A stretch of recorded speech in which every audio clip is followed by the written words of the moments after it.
사람들은 누구나 이 세상에 태어나서 한 번 살다가 가는데요, 어떤 분이든지 부족함이 없이 늘 완벽한 삶을 살았으면 좋겠다 하는 소원을 갖고 살아갑니다. 그런데 인간은 누구나 무엇인가 부족함을 가지고 태어났어요. 그래서 완전을 향하여 달려가고 있는 거예요. 어떤 분들은 보면요, 건강이 부족해요. 그래서 늘 약을 먹고 병원 출입이 잦고, 예를 들면 혈압, 당뇨, 허리 통증, 어떤 분은 장애, 이런 부족한 부분들을 안고 살아가죠. 또 어떤 분들은 경제적으로 부족해요. 그래서 돈만 있으면 해결될 것 같다. 많은 분들이 대부분이 이 돈 문제인데 왜 하나님은 나에게 돈을 안 주는지 모르겠다, 그런 분도 있습니다. 돈의 부족함. 또 어떤 분들은 지식의 부족이에요. 어떤 분들은요, 아는 체 아는데 이 사람은 책을 한 권밖에 안 읽었어. 최고 똑똑한 체 아는 거예요. 그런데 이건 아니야. 여러분, 요사이 그 세상이 얼마나 빨리 변화하는지요. 이 지식의 충만한 지식이 팽배한 시대에 우리는 살고 있어요. 그리고 관계의 부족입니다.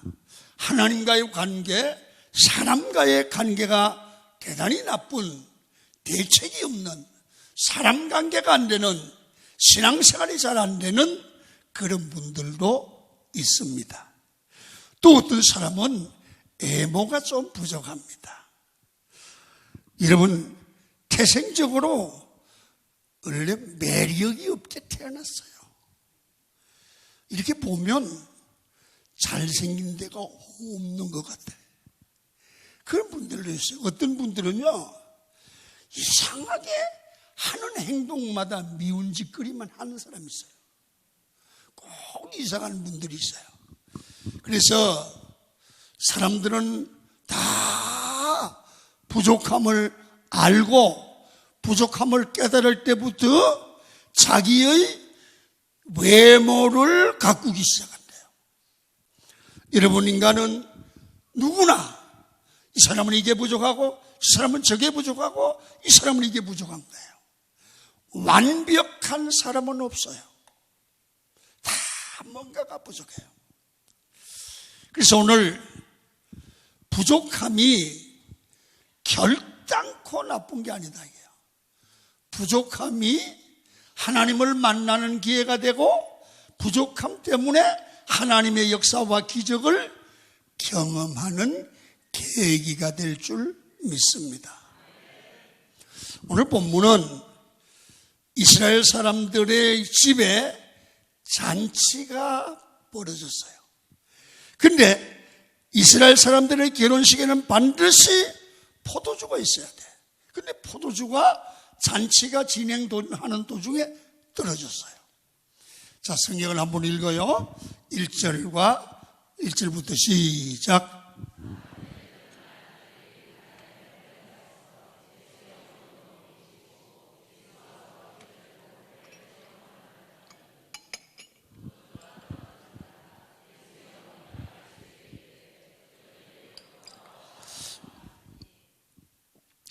잔치집에 포도주가 떨어진 거예요. 우리나라하고는 분위기가 다른 게, 여러분, 거기는 포도주가 없으면 잔치가 안 되는 거예요. 그래서 여러분, 포도주가 떨어졌다, 그 말은 잔치집이 굉장히 위기를 만났다, 이렇게 해석을 하면 되죠. 여러분, 꼭 필요한 게 떨어졌어요. 인생에도 무엇인가 부족함 때문에 흥이 깨지고 진로가 막히는 경우가 있습니다. 이 가나 혼인 잔치집의 부족함이 우리 삶의 현장에도 일어난다는 거예요. 겉으로 볼 때는 아무 문제 없는 것 같은데 그 삶 속에 들어가 보면 뭔가가 한 가지 부족한 게 인간이고 인생의 삶입니다. 저 사람은 무슨 걱정이 있을까? 가보세요. 걱정이 있어요.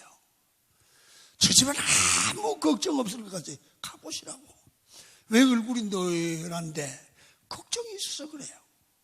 부족한 게 있다니까.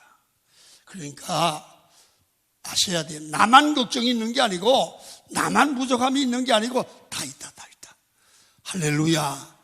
아셔야 돼요. 그럴 때 우리가 할 수 있는 것이 무엇입니까? 두 가지지요. 부족할 때 원망하고 불평할 수 있어요.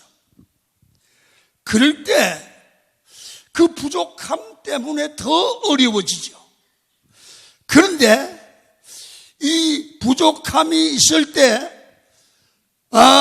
올바른 믿음의 자세를 가지고 하나님께 도움을 구하면 그 부족함이 하나님을 만나는 기회가 되고 하나님의 기적을 체험하되 맹물이 변하여 포도주 되는 기적을 체험할 줄 믿습니다. 똑같은 부족함을 어떤 자세를 취하느냐에 따라서 결과가 달라져요. 여러분, 삶에 부족함이 있을 때 가만히 기도하면서 보면 하나님의 은혜가 임하고 하나님의 사랑을 경험하고 하나님의 터치가 임하는 겁니다. 그래서 부족함이 하나님의 축복의 기회가 되어 우리를 풍성한 은혜로 채워주는 것을 믿음의 사람들은 경험하게 될 줄 믿습니다. 여러분, 가나 혼인잔치 집의 부족함이 물이 변하여 포도주 되는 기적이 되었지 않습니까? 인생에서 부족함이 있을 때 그 부족함을 통해서 하나님이 우리를 만나주시고 기적을 보여주시는 놀라운 축복으로 만들어낼 줄 아는 사람이 믿음 있는 성도의 삶의 자세다 그 말이에요. 그래서 중요한 것은 우리에게 다가와 있는 이 부족함들을 어떻게 믿음으로 받아들이고 믿음으로 생각할 수 있느냐가 대단히 중요합니다. 사람에게는 다 부족함이 있다. 그걸 어떻게 받아들이겠느냐? 자세지요. 첫 번째, 어떻게 우리 삶에 오는 부족함을 잘 다루어 갈 수 있을까? 3절을 봅니다. 시작. 포도주가 떨어진지라 저들에게 포도주가 없다 하니 포도주가 떨어졌어요. 그래서 아인들이 예수님 어머니한테 가서 아이고 이 포도주가 떨어졌는데 어떡할까요? 그때 예수님의 어머니 마리아는 생각을 하는 거예요. 이 문제를 해결할 자가 누구냐? 바로 자기 아들이지만 하나님이신 자기 아들 마리아가 생각하는 예수님은 하나님이면서 인간인 예수님, 그분이 부족한 이 문제를 해결할 자임을 알았어요. 그래서 예수님께 나가서 포도주가 떨어졌다고 얘기를 해요. 성도 여러분, 여기서 발견하는 첫 번째 메시지가 뭡니까? 우리 삶에서 뭐가 부족하든지 부족함을 느낄 때는 우리 부족한 문제 해결자이신 예수님께 나아가서 그분에게 기도로 우리 부족한 부분을 아뢰라는 거죠. 그분에게 아뢰라는 겁니다. 지금 우리는 예배하러 나왔어요. 우리 예배는 우리가 삶의 부족함을 가지고 예수님께 나와서 고하며 예수님의 말씀을 듣고 물이 변하여 포도주 되는 변화를 경험하는 게 예배예요. 그래서 우리는 늘상 예배할 때 하나님은 우리에게 어떤 분이냐? 하나님은 여러분들과 저를 도와주시는 하나님이신 줄로 믿습니다. 하나님 우리의 도움이다. 도와주시는 분이다. 자, 시편 기자는 이렇게 말해 121편 1절입니다. 시작. 내가 산을 향하여 눈을 돌리라. 나의 도움이 어디서 올꼬? 2절입니다. 시작. 나의 도움은 하나님을 예수 믿는 사람은 이해를 해야 돼요. 하나님은 누구냐? 나의 연약함을 아시고 그 연약함을 도와주시는 분이 하나님이다. 믿습니까? 인간관계에서 최고의 좋은 말, 찬사가 무엇이냐 하면 당신은 나를 돕는 분입니다. 돕는 분입니다. 여러분, 이 돕는다는 말은 하나님이라는 말이에요. 여러분, 결혼은 남자가 혼자 외롭게 살다가 돕는 배필 아내를 만나는 게 결혼입니다. 그래서 남자는 아내의 도움을 잘 받아내는 남자가 위대한 일을 하지요. 그래서 남자와 여자를 보면 여자보다 남자가 약합니다. 약한 남자가 강한 아내의 도움을 받아내야 이 남자가 훌륭한 일을 합니다. 여러분 잘 보세요. 예수님은 우리의 필요를 아시고 도와주시는 분이라는 겁니다. 그래서 하나님은 우리의 큰 도움이시라는 거예요. 여러분, 우리는 부족함을 느낄 때마다 하나님, 내가 당신의 도움이 필요해요. 주님의 도움이 없이는 살 수가 없어요. 그러면서 하나님께 나가는 사람일수록 주의 도움을 많이 받습니다. 그리고 우리 성도들은 여러분 부족한 것이 많고 적음의 문제가 아니라 하나님 앞에 나가서 얼마만큼 주님의 도움을 구하느냐, 그게 인생의 결론이 나는 거예요. 그래서 오늘 주님께 나가서 예수님, 지금 포도주가 떨어졌습니다. 예수님께 아뢰는 거예요. 부엌을 가거나 시장을 가거나 여러분 주인을 찾아가거나 그렇게 하는 것이 아니라 그거 해결 안 된다 그 말이에요. 예수님께 나아가서 하나님, 예수님, 포도주 떨어졌어요. 포도주가 부족해요. 그럴 때 기도할 때 주님이 일하시기를 시작했다고 말이에요. 자, 우리 이 말씀을 삶의 현장으로 우리가 접목시킵니다. 여러분, 건강이 부족합니다. 그러면 예수님, 건강이 힘이 듭니다. 주님 도와주세요. 여러분, 물질적인 문제가 힘듭니다. 예수님 도와주세요. 관계가 끊어졌습니다. 예수님 도와주세요. 마음이 다 무너지고 두렵습니다. 예수님 도와주세요. 도움을 구하면 주님이 도와주실 줄로 믿습니다. 여러분, 성경에 보면요, 성령 하나님을 성경에서는 보혜사, 그렇게 보혜사. 이 보혜사가 헬라 말로 뭐라고 그러냐면 파라클레토스, 그렇게 표현해요. 파라클레토스.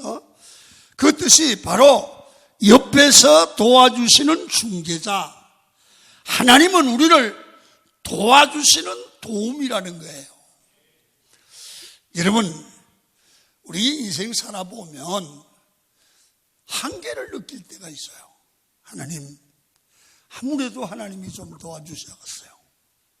그렇게 구하면 하나님이 놀라운 이적과 기적으로 우리를 도와주는데 이런 거예요. 이야, 이런 일도 일어나네. 야, 하나님이 일하시네. 하나님이 내 편 되시네.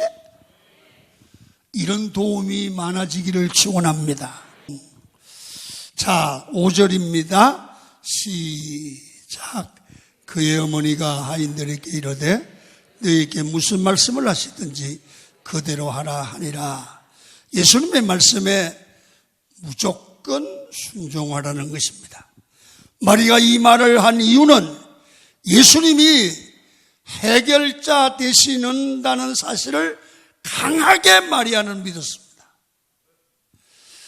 여러분, 우리가 예수님은 그냥 하나의 상징적인 존재다, 그렇게 예수를 믿으시면요, 아무 역사도 안 일어나요. 자, 봐요. 예수님은 하나님이시고 그분은 살아계시고 오늘 이 자리에 함께 계시고 우리의 기도를 들으시고 우리를 도와주시는 하나님이다. 그렇게 믿어야 돼요. 그렇게 믿으면 그 하나님이 일하실 줄로 믿습니다.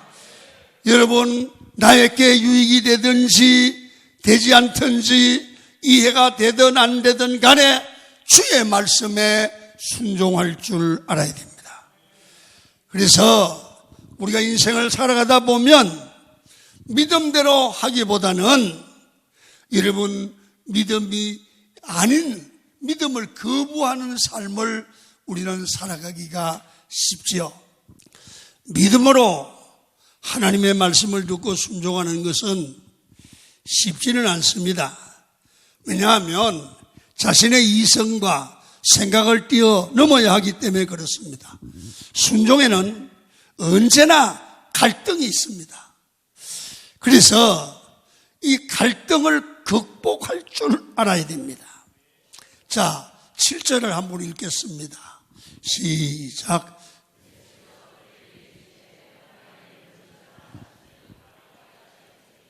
자, 항아리가 있는데 이 항아리는 뭐냐면 청결 예법에 쓰는 항아리입니다. 다시 말하면 이스라엘 나라는 이 열대지방이기 때문에 샌들을 신고 다닙니다. 샌들을 신고 다니면 양발 단실에 이 사막에 발에 때가 먼지가 꽉 묻습니다. 그리고 손도 더럽습니다. 그러면 남의 집에 들어갈 때 그 항아리에 물을 보다가 손과 발을 씻는 게 이겁니다. 그러니까 예수님께서 항아리에 물을 채우라. 여러분, 아기까지 채우는 그것은 어렵지 않아요. 왜? 이해가 되니까. 당연히 항아리에 물을 채워야죠. 그래, 이 종들이 물 항아리 채우는 거 뭐가 힘이 들어요? 그런데 중요한 것은 진짜 어려운 그 순종이 있어요. 마음이 내가 이해가 안 돼요. 갈등이 생기는 거예요. 자, 8절 봐요. 시작. 여러분, 이게 식수가 아니거든요. 손 씻는 물입니다. 발 씻는 물입니다. 더러운 물입니다. 그걸 물을 채우라 하더니 그걸 뜨다가 연회장에게 마실 수 있는 걸로 갖다 주라는 거예요. 그러니까 이해가 돼요? 안 되잖아요. 그럼 우리 교회에 이래 있으면 저 앞에 청소하는 물을 드럼통이 있어요. 그러면 여전도 회장님들 나오세요. 그래. 왜요? 오늘 식당에 잔치하는데 이 물 떠다가 쓰라고 그래요. 물 주라고 그래. 그러면 아이고 목사님 미쳤나봐요. 미쳤나봐요. 안 그러겠어요? 똑같은 얘기예요. 그래서 도무지 이해가 안 가는 거예요. 이해가 안 가기 때문에 순종이 어려운 거예요. 이해가 가면 순종이 쉬워요. 그래서 여러분, 이해가 되지 않아도 순종했다는 겁니다. 이렇게 하나님의 말씀 앞에 순종하는 것이 바로 믿음입니다. 이게 순종이 안 되는 이 갈등이 생기는 거예요. 이 발신나무를 어떻게 갖다 주라고 그래요? 갈등이 생기는 거예요. 말이 되는 얘기예요. 그런데 갖다 주라는 거예요. 정신병자 아니에요? 또라이라는 분이죠. 여러분, 말씀을 순종하려고 보면 이해가 되는 것도 있지만 이해가 안 되는 것도 있다는 거예요. 할렐루야. 여러분, 친구를 사랑하는 건 이해가 돼요. 원수를 사랑하는 건 이해가 잘 안 돼요. 그런데 하나님은 원수를 사랑하라는 거예요. 그럴 때 기적이 일어난다는 거예요. 그래서 여러분, 우리 삶에 부족함이 있을 때는 하나님께 나와서 엎드려 예배하다 보면 말씀을 주시지요. 그 말씀이 이해가 안 돼도 순종하는 믿음의 길로 갈 수 있기를 축원합니다. 그래서 여러분 잘 봐요. 내 생각에 이해가 되어야지만 움직이는 것은 믿음이 아니라는 거예요. 교회는 합리적이 아니라 교회는 믿음으로 움직이는 거예요. 우리가 이해가 돼서 하는 게 아니라 전능하신 하나님을 믿어서 하는 거예요. 우리의 이해의 수준에서 믿음으로 변화되기 위해서는 반드시 갈등을 극복해야 돼요. 내 생각에서 오는 갈등, 상식에서 믿음으로 넘어가야 돼요. 상식선에 머물면 안 돼요. 우리 신앙인 상식선에 머물면 안 돼요. 신앙생활을 상식으로 하지 마십시오. 상식보다 더 큰 믿음으로 하기를 축원합니다. 여러분의 삶에도 물이 변하여 포도주가 되는 기적이 일어날 줄 믿습니다. 자, 9절 한번 읽습니다. 시작. 연회장은 물로 된 포도주를 맛보고는 어디서 났는지 알지 못하되 연회장이 신랑을 불러 말하되 사람마다 먼저 좋은 포도주를 주고 그대는 지금까지 좋은 포도주를 뒀다 하니라. 그래, 상식으로 말도 안 되는 일을 순종했더니 기적이 나타났습니다. 물이 변하여 전의 포도주보다 훨씬 좋은 포도주로 변화되었습니다. 여러분, 포도주의 맛은 잠깐이지만 하인들은 이 기적의 사실을 아는데 연회장은 어디서 이 포도주가 남았는지 알지 못했다는 겁니다. 여러분, 믿음은 들음에서 나오는 겁니다. 믿음은 내 현장에서 순종함을 통해서 믿음이 생긴다는 것입니다. 그 믿음이 세상을 이기는 믿음이 되는 것입니다. 여러분의 삶에 부족함이 있습니까? 예수님께 가십시오. 그리고 그 말씀을 듣고 순종하십시오. 그러면 반드시 살아계신 하나님을 경험하고 여러분들도 하인들처럼 물이 변하여 포도주 되는 기적을 반드시 삶에서 경험하게 돼요. 이 경험을 가진 자는 경험하지 못한 자와 차이가 있어요. 은혜 받은 자와 은혜 받지 못한 자의 차이예요. 그래서 여러분들은 은혜 받은 자로서 늘 우리에게 부족함이 기적을 만들어내는 그런 축복의 근원이 되는 줄 믿고 부족함 속에서도 주님을 바라보는 믿음의 길을 가는 여러분이 되기를 축원합니다.